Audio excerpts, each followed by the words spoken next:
ఏం పేరు అన్న? రమేష్. రమేష్. ఎట్లుంది ఊర్లో అంతా? బాగుందా? నీళ్ళు వస్తున్నాయి ఊర్లో? వస్తాయి 8 రోజులకు వస్తాయి. 8 రోజులకు ఒకసారి వస్తాయి. ఎట్లా అంటే కరెంట్ ఎట్లుంది ఊర్లో? పోవడం వచ్చడం రావడం. బస్ సర్వీస్ ఎట్లుంది ఊర్లో? బస్ సర్వీస్ పొద్దున వస్తుంది, మళ్ళీ సాయంత్రం వస్తుంది. 2 టైం. ఈ 200 యూనిట్లు కరెంట్ మాఫైందా అన్న? మాఫైందా? ఇది రుణమాఫీ అయిందా? రైతు రుణమాఫీ? మా పొలం లేదు, నాకు రైతు రుణమాఫీ గురించి తెలియదు. ఇంకేమన్నా సమస్యలు ఉన్నాయన్న ఊర్లో? ఏం లేదు, మేము డ్యూటీ వర్కర్స్ ఉన్నాము. మాకు 4-5 నెలల జీతాలు అయితే వస్తలేవు. రైలు మంచిగా వస్తుంది, ఇప్పుడు అయితే మధ్యలో వస్తలేవు. 4-5 నెలల జీతాలు లేవు. మీ ఊరికి ఎట్లాంటి సర్పంచ్ అయితే బాగుంటుంది అనుకుంటున్నారు మీరు?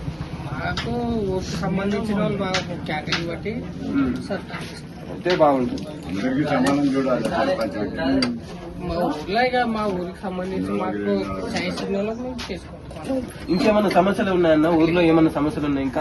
అంటే ఈ రోడ్లు వేయకపోవడం కానీ, నీళ్లు కానీ, వసతి రాకపోవడం కానీ, ఇంకా వేరే వేరే ఉంటాయి కదా, అట్లా ఏమన్నా ఉందా? ఏం లేదు, ఇప్పటికైతే ప్రజెంట్ అయితే బాగుంది, ఒక్క రైతు రుణమాఫీ తప్ప. అంతే.